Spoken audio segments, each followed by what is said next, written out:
Welcome to Navigating the Seas with Greg Majors from Majors Financial Group. In this podcast, we explore the realm of personal and professional financial planning by helping family-oriented business owners, educators, and professionals nearing retirement overcome life's biggest financial concerns. One of them, maintaining your lifestyle while still having enough money throughout your golden years. We do this by helping you find clarity, confidence, and control in your financial planning. Listen in as Greg draws from years of experience and guest experts to open your horizons to new strategies and techniques designed to carry clarity, integrity, honesty, and credibility to your finances. Now, on to the show. Hello and welcome to Navigating the Seas with your host, Greg Majors. Greg, how are you? Doing great, sir. Doing great. All right. I know that you've got a lot to cover today. One of the things that I want to do before we do that is for the audience. If you have not heard Greg's first couple podcasts, you need to go back and listen to those at some point. Not this moment. Finish listening to this one. It's great information. But the first couple podcasts that Greg did really introduced you to him, his team, his firm, his history, about him personally. It really is a robust couple of podcasts that you're going to want to listen to get to know the man, the myth, the legend. And then you'll be prepped to hear all the other podcasts, all the other content that he is putting out. So I wanted to say that first, Greg. I didn't want to cut you off there, but I think it's important for people to know that you're on a road, you're on a journey here with this podcast to really educate folks. Yes, we sure are. We want to make sure that people retire successfully, and that journey through retirement is something that has the least amount of bumps along the way. Greg, I know that you've got 4 questions that you're gonna talk to me about a little bit. As far as 4 questions, I'm assuming people have, or 4 questions that people need to know. What are we covering? Well, it's real interesting, Eric, because there's 4 questions that, as a practice, we never get asked. I don't care if it's an individual or a couple or a business owner. They never ask these questions, but we know that they want to know the answers to these 4 questions. And the first one's pretty straightforward. It says, what rate of return do I need to earn on my money that I'm investing for retirement so I can retire at the same lifestyle that I am today and have that lifestyle through my life expectancy? All right. Yeah, that's important. What's the next one? The next one is, how much money do I need to save on a monthly or annual basis so I can retire and live in the same lifestyle as I am today through my life expectancy? Okay, so the first one was rate of return. Second one is, how much do I need to save? What's the third question? The next one is, how long will I have to work so I can retire? And I'm assuming, and live that same lifestyle they always want to. Of course. We don't want to have a diminished lifestyle. Yeah. Hey, Greg, how long will I have to work so I can eat ramen for the rest of my life? I don't think anybody ever asked that question for sure. So what's question number 4? Question 4, though, kind of leans into that, because in their mind, they're like, if I don't do anything different than I'm doing today, how much will I have to reduce my lifestyle when I retire? And that's ever present on their mind. They just don't vocalize it. Yeah. All right. So are we covering these 4 questions today? No way. It's a little bit too much for a podcast. Okay. So what are we talking about today then? We're going to talk about a couple of topics. Most people, in regards to these questions, the reason I don't think we ever get asked is that the answer to those questions can seem kind of ominous. They may feel that maybe ignorance is bliss, but a lot of times it's just fear. Because fear spells out false evidence appearing as real. And as we'll talk about a couple of topics today, our belief here as an organization is something that the Bible says, that if you should know the truth shall make you free. And as we talk about a couple of topics today, I think that you'll find that clients find them very liberating once they understand a few things. Okay. And these topics, I'm assuming they run parallel to those 4 questions or help answer those 4 questions in a way, because like you said, this is too much to cover on a podcast, those 4 specifically. So how do we get to these couple topics today? Well, most definitely. The topics that we're going to cover basically have tremendous impact on how one's retirement voyage goes. Let's take out our retirement map and kind of roll it out and look at it. And I know most of us don't have maps like we used to have growing up at a point A to point B. We just Google it, or a MapQuest or Garmin or something.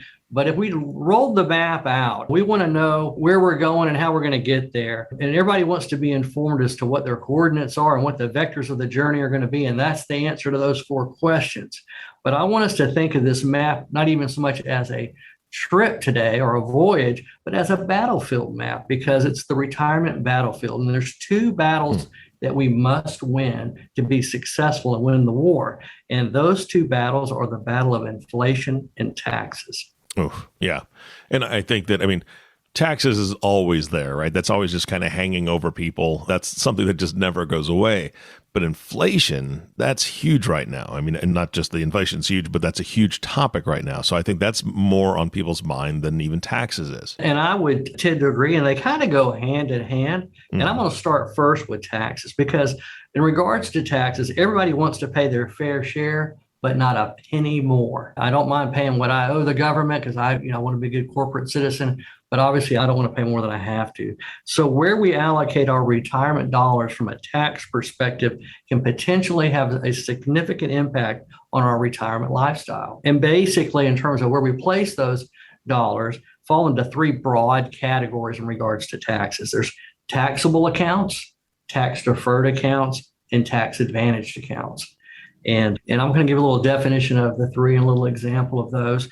But a taxable account is probably the most easy to understand. You pay taxes on it as you go. Some of it may be ordinary income tax. Some may be capital gains, depending on your situation. But such as like having a CD or something like that in the bank that generates interest, you're going to get a 1099 at the end of the year and know that you owe taxes on it. Okay. Now, what most people think of in terms of retirement accounts, though, are the tax deferred accounts or employer sponsored type programs that we're all familiar with, such as a 401k. Some of you may have a simple IRA, or if you're a school teacher or work for a nonprofit, you may have a 403b. And as an individual, you might have a traditional IRA. Now, they provide for a tax deduction up front of your deposits, and they grow without you paying any tax while they're in the account.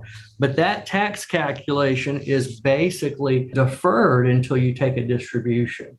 So the taxes didn't go away. They just got pushed down the line a little bit.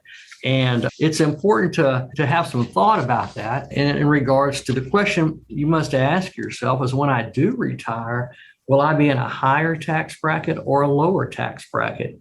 And that's something for the individual to explore depending on their own situation.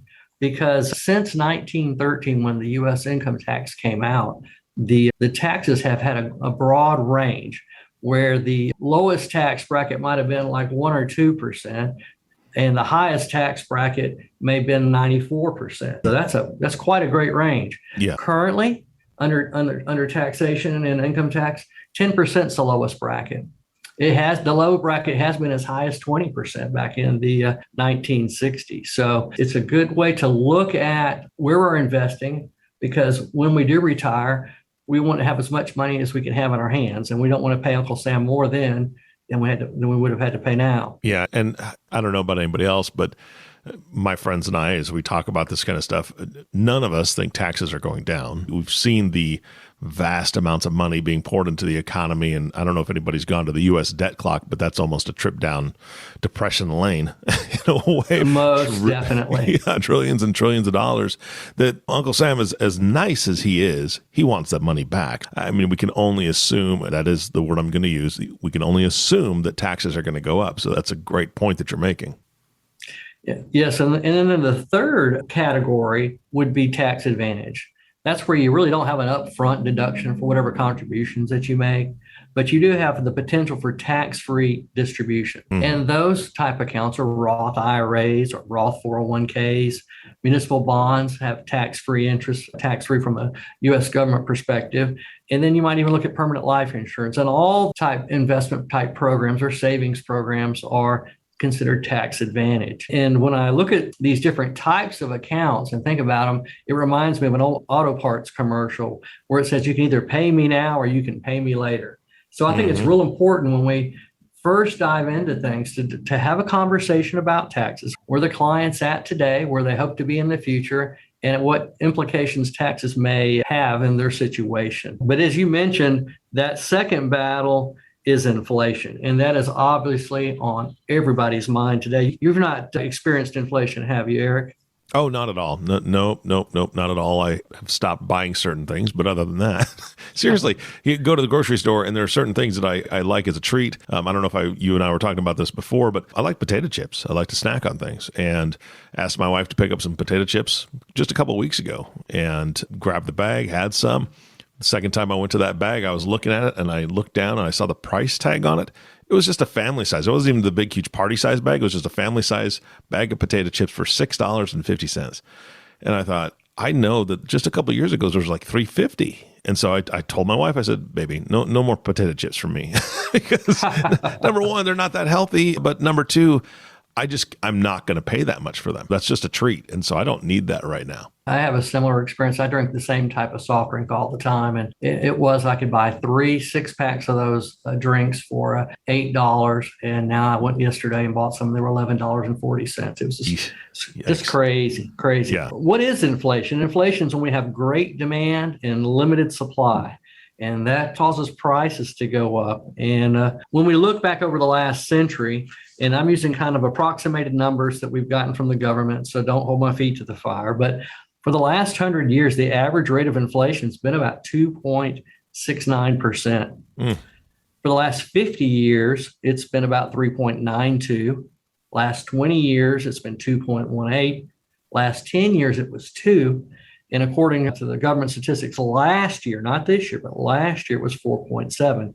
And then we hear on the news things north of 8%. And we know that not all things are equal. That's an average rate and different things. And we know that fuel costs have gone up more than 8%. And obviously food, as we just talked about, building supplies and in real estate, all those type of things have gone up significantly. Greg, you and I were just half-heartedly joking about the snacks and food that we got. But here's the real thing, is that the first thing you said was fuel cost. And that's something that affects people in a major way. I'm not affected by not eating potato chips. I don't know about you. I'm not affected by that. Boo-hoo, I don't have a snack.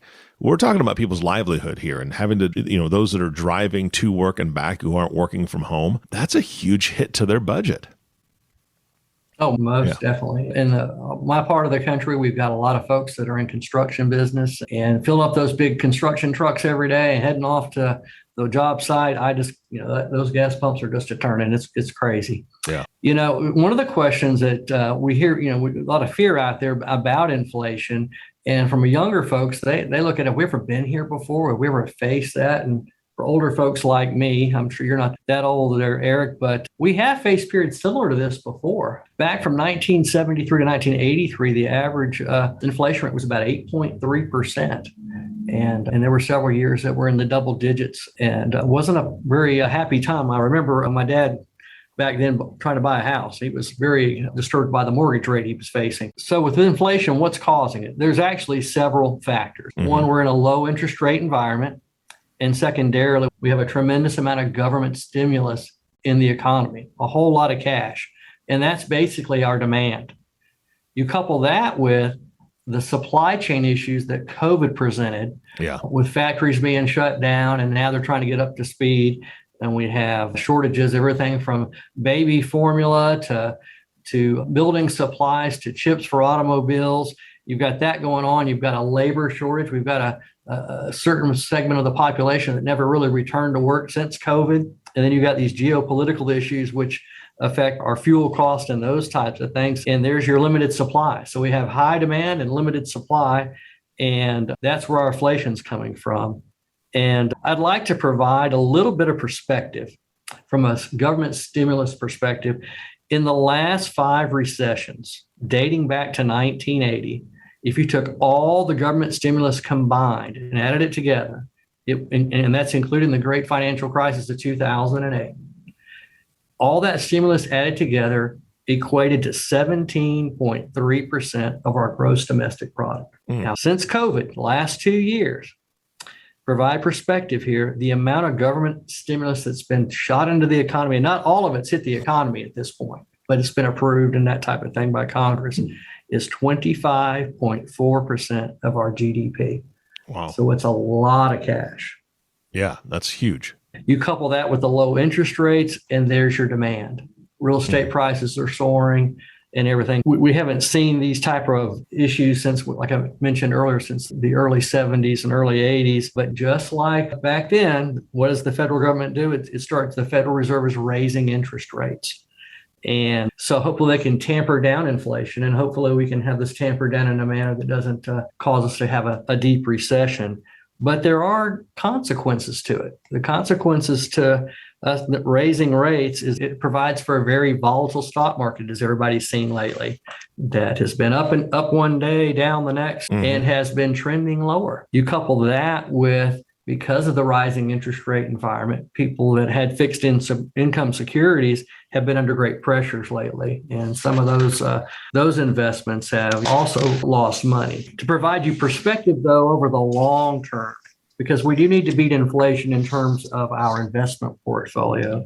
If you were to look at the S&P 500 total return, the average rate of return of the total S&P 500 since 1970 has been north of 12%. Now, we've had periods of time where things haven't been as well. We know from the early 2000s, when the dot-com bubble through the financial crisis of 2008 and 9, the market kind of was referred to as a lost decade, and it only averaged about 2.47%, okay? However, last 10 years, that same S&P 500, the average rate of return has been over 15%. It's pretty amazing. Over the long haul, even though we've had periods of high inflation, mainly it's been lower, it's actually greatly outpaced inflation. The market's done its thing. And even from a fixed income perspective, the last 50 years, the corporate bond rate of return has been about 7. The last 10 years, it's been about 3.68 because we've been in a lower interest rate environment. But both of those types of investments have outpaced inflation over the long run. But as we've seen lately, and I've heard other people describe the stock market like this, when the market's going up, it's like investing on an escalator. Goes up some, it comes down a little bit, keeps going up. But when we have market corrections and when we look at bear markets, it's like going down on an elevator. So there's a great disparity between, at least that's how it feels. So we have to keep a long-term perspective on things, because we've got to win those two battles. We've got to beat taxes and we've got to beat inflation, and we've got to reassess our plan. It's very important to pull out your retirement map to make sure you haven't drifted off course, and more importantly, become aware of the hazards that are out there today, so you can make sure that you can navigate the seas with clarity, confidence, and control. We want you to have a journey that provides for the most peaceful and joyful retirement experience. Yeah. And that's just it. You started this off talking about the map, and you joked a little bit, does anybody have maps anymore? I was never able to fold a map back the way that I bought it. I don't know if anybody else, I'm old enough to remember that you fold it out, it's like 17 different folds, and then by the time you're done, you can only fold it 4 times and shove it in your glove box. So sure. I personally am glad we're past that point where we have electronic devices that have this stuff on there, which means GPS basically, right? The nice thing about that is when you're on a route that has a hazard ahead, a lot of times it'll detour you. It'll just say, hey, this is something you may want to change your route a little bit. And I know that's kind of what you do with folks that you work with is, hey, let's continue to look at that map. You know, we've got this plan, like we talked about in that second podcast we did. This is what you do with your clients, and you help them to navigate the seas. You help them to navigate those things that may be coming down the line. Nobody has a crystal ball, but you have your finger on the pulse of a lot of information that you pass to your clients. And I love that. I love the discussion that we had on the last podcast, because I think that's a very powerful thing. And if people, out of fear, like you were talking about earlier as well, don't look up to see what's going on, whether it's on their map or in their view of the course that they're taking, that's problematic, because then you're not making any corrections. You're not navigating, you're just drifting, right? Exactly. And with our existing clients, that's basically what we've been doing lately, is what we'd say have control meetings. We sit back down, we reassess where they're at, what's going on in their lives, what challenges they may be facing, and make sure that we've chosen the right financial products and strategies so they can maintain the course that they want to have for their retirement. Yeah, absolutely. I love that. All right, Greg. So before we wrap this podcast up today, I know that there's a lot of people that they're hunkering down in their boat, man. I mean, I think there's a lot of people like that. Maybe they've taken the sails down thinking that's going to be a little bit safer, but they're still just drifting. And so they need to be reaching out to you and have a chat just so you can help them take a look at what their situation is and maybe point them in the right direction. What's the best way to get a hold of you to do that? Best way to get a hold of us is give us a call, 850-892-9922. That number again is 850-892-9922. Greg, thank you so much for your time today. I appreciate it, and I always like hearing from you. You as well, Eric. You as well. All right. And our last thank you goes to you, listening audience. Thank you so much for tuning in and listening to the Navigating the Seas podcast with Greg Majors. If you have not subscribed to the podcast yet, please click the subscribe now button below. This way, when Greg comes out with a new podcast, it'll show up directly on your listening device. And we humbly ask that you share this podcast, rate it, and leave a review, as this will actually help others find the show. Again, thank you so much for listening today. For everyone at Majors Financial Group, this is Eric Johnson reminding you to live your best day every day. And we'll see you next time.